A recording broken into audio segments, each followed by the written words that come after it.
Hello दोस्तों, वेबटेक की place में आपका स्वागत है। आज हम लोग पढ़ने वाले हैं सेलेक्टर्स इन सीएसएस, मतलब कैस्केडिंग स्टाइल शीट में क्या होते हैं, सेलेक्टर कितने तरह के होते हैं, सब कुछ बताऊंगा स्टेप बाय स्टेप। कंटेंट पसंद आए चैनल को सब्सक्राइब करिएगा। और अगर आप वेबटेक एज ए सब्जेक्ट पढ़ रहे हो तो वेबटेक एज ए सब्जेक्ट की मैंने पूरी प्लेलिस्ट यहाँ पर बना करके रखी है, आप देख सकते हैं।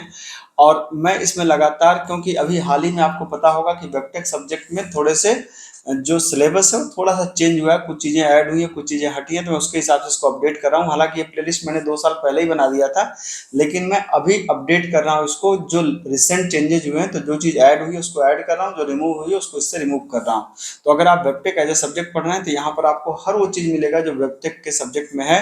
तो आइए हम लोग स्टार्ट करते हैं आज का डिस्कशन की। आज हम लोग क्या बात करने वाले हैं? आज हम लोग बात करने वाले हैं सेलेक्टर्स की। तो सबसे पहले क्या होते हैं सेलेक्टर्स, ठीक है। आपको पता है ना कि जैसे एक एचटीएमएल डॉक्यूमेंट में सीएसएस का काम क्या होता है। सीएसएस का काम क्या होता है कि जैसे आपने एक प्लेन एचटीएमएल बना लिया, तो एचटीएमएल के अंदर जो भी है, जैसे मान लीजिए हेडिंग है, या मान लीजिए पैराग्राफ है, ठीक है, या मान लीजिए ये इमेज है, तो ये इसको थोड़ा सा डेकोरेट करना है, थोड़ा सा और प्रेजेंटेबल बनाना है, तो हम क्या यूज करते हैं? सीएसएस। अब किसको डेकोरेट करना है, उसको फाइंड करना है, उसको सेलेक्ट करना है, तो वहां पे यूज होते हैं सेलेक्टर्स। मुझे इस H1 को सेलेक्ट करना है, कि मुझे P1 को डेकोरेट करना है, किस इमेज को डेकोरेट करना है, तो इसमें यूज होंगे हमारे क्या? सेलेक्टर्स। कि किस कंपोनेंट को आप जा करके डेकोरेट करना चाह रहे हो, सजाना चाह रहे हो, ठीक है। अब आइए, कितने तरह के सेलेक्टर्स होते हैं? वैसे तो अगर सेलेक्टर्स को आप डिफाइन करें तो सेलेक्टर मेजरली इतने तरह के होते हैं: simple selector, combinator selector, pseudo class selectors, pseudo element selectors, attribute selector. लेकिन ये बहुत डीप में है, मतलब ज़्यादातर जो करिकुलम में आपके होता है वो सिंपल सेलेक्टर्स की ही ज़्यादातर बात की जाती है। तो हालांकि मैं इन सब पे वीडियो बनाऊंगा, इन सब पे बात करूंगा, लेकिन आप एक सिर्फ सिंपल सेलेक्टर्स को भी अपने एग्जाम में लिख देंगे तो आपका काम हो जाएगा। ज़्यादातर जो करिकुलम में सिंपल सेलेक्टर्स ही होते हैं, हालांकि मैं इन सब की भी बात करूंगा आपको, ठीक है। तो अब सिंपल सेलेक्टर्स की बात करते हैं। कौन कौन से मेन हमारे सिंपल सेलेक्टर्स होते हैं, जिसमें आते हैं element selector, class selector, ID selector, universal selector and grouping selector. तो एक एक करके हम लोग सारी चीज़ों को समझेंगे और फिर हम लोग समझते हैं कि किस तरीके से काम करते हैं। सबसे पहले बात आती है एलिमेंट सेलेक्टर की। एलिमेंट का मतलब किसी भी एचटीएमएल कंपोनेंट को आपको सजाना है। जैसे आपने कहा H1, तो पूरे पेज में H1 को हम ये रखना चाहते हैं, फॉन्ट फैमिली ये रखना चाहते हैं, कलर ये रखना चाहते हैं। तो इसका मतलब है कि किसी भी एचटीएमएल टैग को आप अगर फॉर्मेट करना चाहें, कहने का मतलब क्या है, जैसे आपको पता है ना यहाँ पे कि अगर हमें यहाँ पर स्टाइल लगाना है तो हम क्या करते हैं? हम लिखते हैं स्टाइल और टाइप इक्वल टू क्या लिखेंगे? Type equal to text oblique CSS। और यहाँ पर स्टाइल को आप बंद कर देते हैं। जैसे मैंने कहा, मुझे मान लीजिए इस पेज पे एक पैराग्राफ है, सॉरी, एक हमारे पास हेडिंग है, ठीक है। यहाँ पे हेडिंग है, हेडिंग पे लिखा है कि मान लीजिए मैंने लिखा कि धनंजय शर्मा ऑफिशियल्स, ठीक है। और फिर मैंने यहाँ पर क्या लगा दिया? एक लगा दिया HR, ठीक। और यहाँ पे कुछ पैराग्राफ लिखा, ठीक है। Hello friends, welcome in Dhananjay Sharma officials, ठीक है। ऐसे कुछ लिख दे रहा हूँ, सिंपल सिर्फ, ठीक है। ये बन गया यहाँ पे आपका। अब मैं कह रहा हूँ यार, मुझे कुछ इसको अब मुझे सेलेक्ट करना है कंपोनेंट को। तो मैंने कहा H1 को मुझे सजाना है, या P को मुझे सजाना है, या HR को मुझे सजाना है, तो मैं क्या कर सकता हूँ? मैं कह रहा हूँ कि मैं यहाँ पे एलिमेंट यहाँ पे यूज करूंगा, एलिमेंट सेलेक्टर। मतलब जिसको सजाना हो उस टैग को उठाइए। आपने कहा भाई मुझे किसको सजाना है? H1 को सजाना है, तो H1 में क्या लिखना चाहते हैं? मैंने कहा फॉन्ट फैमिली। फॉन्ट फैमिली में फॉन्ट का नाम दिया जाता है, मैंने कहा इम्पैक्ट, ठीक है। कलर मान लीजिए मैंने कर दिया रेड, ठीक। जैसे ही आप कर देखिए H1 अपने स्टाइल में आ गया यहाँ पर, ठीक। उसी तरीके से हमने कहा पैराग्राफ को सजाना है, ओके। तो पैराग्राफ को सजाने के लिए क्या करेंगे? P, और P के अंदर आपने क्या कहा? कलर मान लीजिए आपने कर दिया ब्लू। ये लीजिए साहब, पैराग्राफ का कलर क्या हो गया? ब्लू हो गया। आपने कहा कि हेडिंग को सजाना है HR, हालांकि HR का कलर दिखता नहीं है, मैं कोशिश कर रहा हूँ। जैसे कलर आपने कर दिया क्या? मान लीजिए हमने कर दिया ग्रीन, लेट से, ठीक है। HR का कलर नहीं हुआ यहाँ पे, कई ब्राउजर में नहीं दिखता, कई जगह दिखता है, डिपेंड्स, ठीक है। तो HR का रहने देते हैं। तो कहने का मतलब यह है कि हमने जिस कंपोनेंट को सजाया वो कंपोनेंट अब हर जगह ऐसा ही दिखेगा। जैसे मैंने कहा कि नहीं इम्पैक्ट अच्छा नहीं लग रहा, तो मैं यहाँ पे क्या कर दे रहा हूँ? मैं कर दे रहा हूँ एरियल। भाई साहब लीजिए एरियल, सिंपल ऐसे लिख देंगे तो भी काम हो जाएगा आपका, ठीक। तो ये है कंपोनेंट। अब कंपोनेंट सेलेक्टर की दिक्कत क्या है? कंपोनेंट सेलेक्टर की दिक्कत ये है कि अगर मैं दूसरी भी कोई लिखता हूँ, जैसे मैंने यहाँ पर मान लीजिए यहाँ पर एक और H1 लगा दिया, ठीक है, और यहाँ पर मैंने लिख दिया मान लीजिए यूनाइटेड कॉलेज, ठीक, तो ये यूनाइटेड कॉलेज भी उसी H1 की तरह हो जाएगा, जैसे ये H1 है वैसे H1 हो जाएगा। अगर मैंने यहाँ कोई और पैराग्राफ लगा दिया, ठीक है, दिस इज टेस्ट पैराग्राफ, है ना, तो आप देख सकते हैं कि ये क्या हो जा रहा है, यहाँ पर ये बिल्कुल वैसे ही हो जाएगा जैसे आपने यहाँ पे देखिए जैसे ऊपर वाला था वैसे ही हो गया, ठीक। तो ये है एलिमेंट सेलेक्टर्स। आप करें नहीं यार मुझे एलिमेंट सेलेक्टर नहीं चाहिए, मुझे चाहिए क्लास सेलेक्टर। क्लास सेलेक्टर क्या होता है? एकदम आसानी से समझ सकते हैं। क्लास सेलेक्टर का मतलब क्या होता है कि जो क्लास सेलेक्टर होते हैं ना, उनका हम जैसे H1 को, अब जैसे हम करें नहीं, हम एक टैग का स्पेसिफिक स्टाइल नहीं डिफाइन करना चाहते हैं, हम अपने अपने हिसाब से इसको स्पेसिफाई करेंगे, ठीक है। तो जैसे मान लीजिए कि अब मैंने कहा कि एक H1 को मैंने कहा, या मैंने इसका नाम दिया माई टाइटल, ठीक है। तो माई टाइटल पे मैंने यहाँ पे कर दिया क्या, फॉन्ट फैमिली एरियल। फिर मैंने यहाँ पर मान लीजिए कि इस जगह पे मैंने यहाँ पे एक हेडिंग लगाई, ठीक है, यहाँ पे मैंने एक H2 लगा दिया, मान लीजिए H2, और H2 पे मैंने लिख दिया, यहाँ पे लिखा H2 और यहाँ पे लिख दिया अबाउट अस, ठीक है, ये आ गया इस तरीके से। तो मैंने कहा कि माई टाइटल पे ये है, और जैसे दो पैराग्राफ लिखना है तो मान लीजिए हमने इसका कर दिया पैरा वन, ठीक है, इसका कलर रेड है, ब्लू है, और मान लीजिए एक पैरा 2 मैंने कर दिया, इसका जो है कलर कुछ बदल देते हैं, एक पैराग्राफ 2, ठीक है, और इसका कलर मैं कर दे रहा हूँ क्या, मान लेते हैं ग्रीन, ठीक है, ओके। तो आप देख सकते हैं यहाँ पे सबके पहले डॉट लगा। डॉट का मतलब ये क्या है, ये है क्लास सेलेक्टर। जब हम डॉट लगाते हैं ना, डॉट को बोलते हैं क्लास सेलेक्टर। तो डॉट लगा के क्या है हमारा क्लास सेलेक्टर, यहाँ पे क्लास सेलेक्टर, और फिर क्लास सेलेक्टर के attribute value attribute value attribute value इस तरीके से कर दिया हमने, ठीक।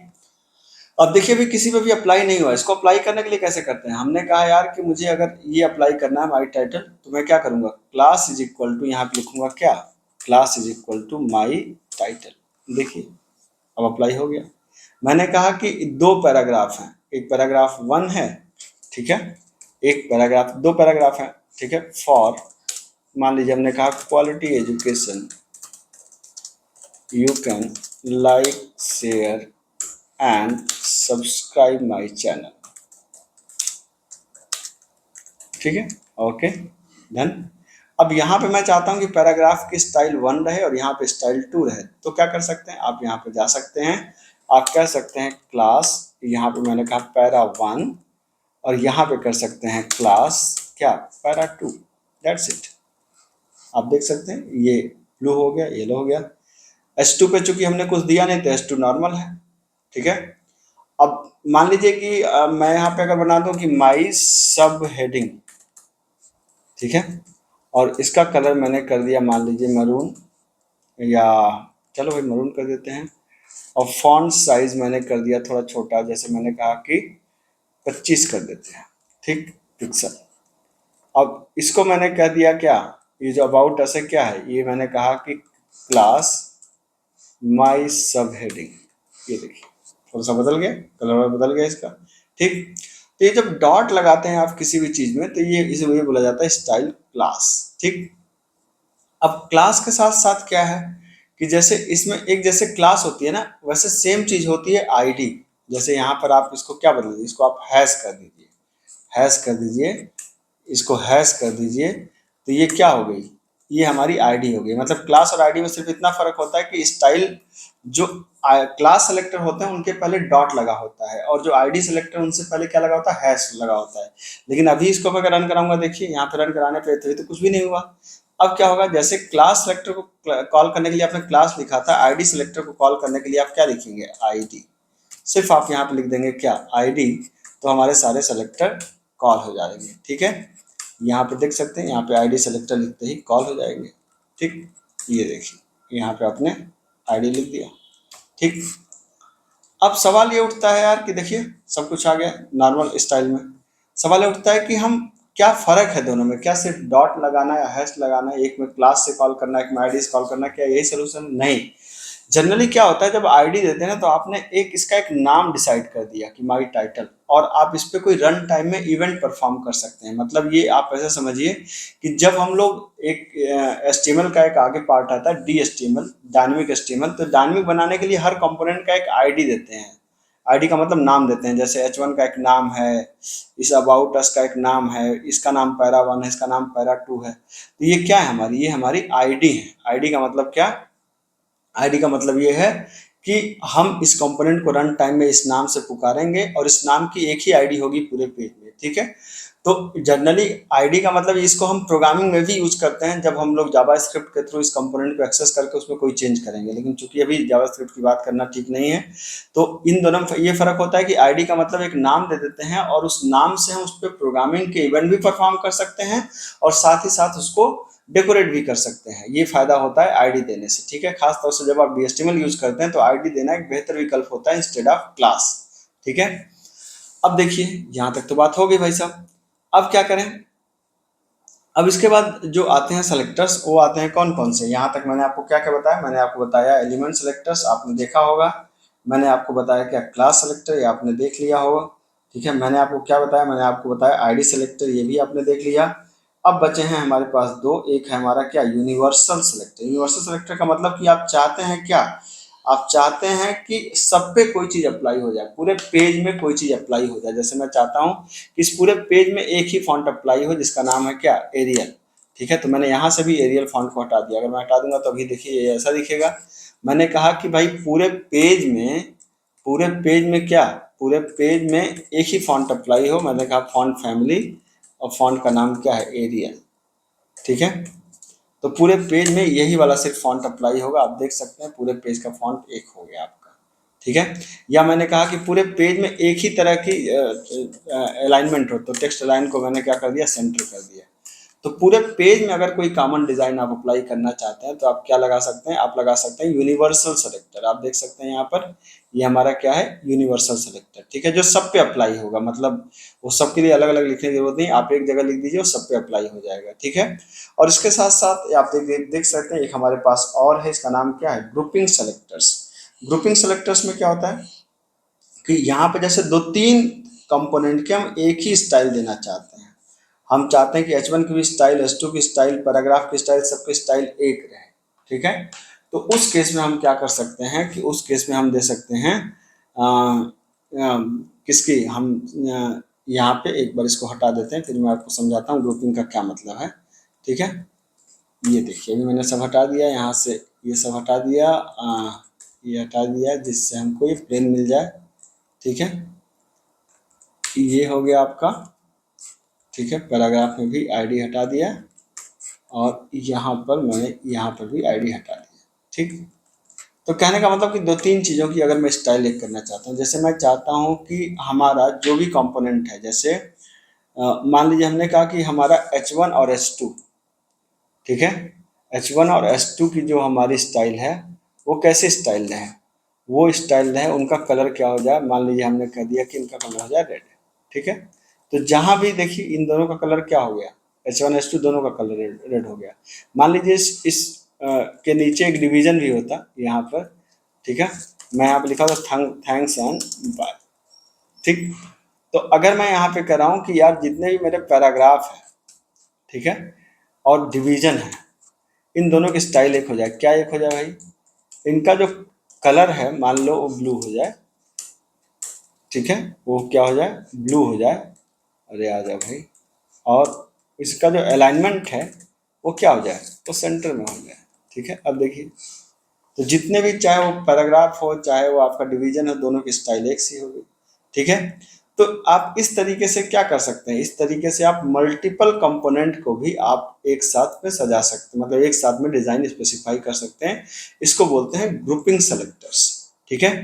तो मेरे ख्याल से एक बार जल्दी से सारा रिकैप कर लूँ, मैं आपको जल्दी से समझा दूं मैंने क्या क्या आपको बताया। मैंने आपको बताया कि कितने तरह के सेलेक्टर्स होते हैं। जनरली एग्जाम में आपको इतना लिखना है कि आपको एलिमेंट सेलेक्टर होते हैं, क्लास सेलेक्टर होते हैं, आईडी सेलेक्टर होते हैं, यूनिवर्सल सेलेक्टर होते हैं और ग्रुपिंग सेलेक्टर होते हैं।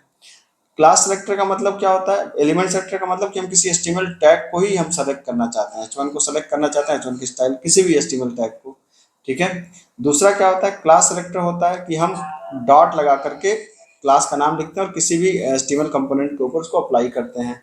तीसरा क्या होता है कि होता है आईडी सेलेक्टर, जो क्या होता है, हैश होता है, हैश लगा के आईडी का नाम देते हैं। चौथा क्या होता है, यूनिवर्सल सेलेक्टर होता है, जहाँ पे हम स्टार लगाते हैं, मतलब सबके ऊपर क्या क्या अप्लाई हो जाए। ठीक है। पांचवा क्या होता है, पांचवा होता है ग्रुपिंग सेलेक्टर। ग्रुपिंग सेलेक्टर क्या कहता है कि आप कई HTML कंपोनेंट को एक साथ यहाँ पे डेकोरेट कर सकते हैं और सजा सकते हैं। मेरे ख्याल से जानकारी पसंद आई होगी। जानकारी पसंद आई होगी, चैनल को सब्सक्राइब करिए। मिलता हूँ, थैंक यू सो मच।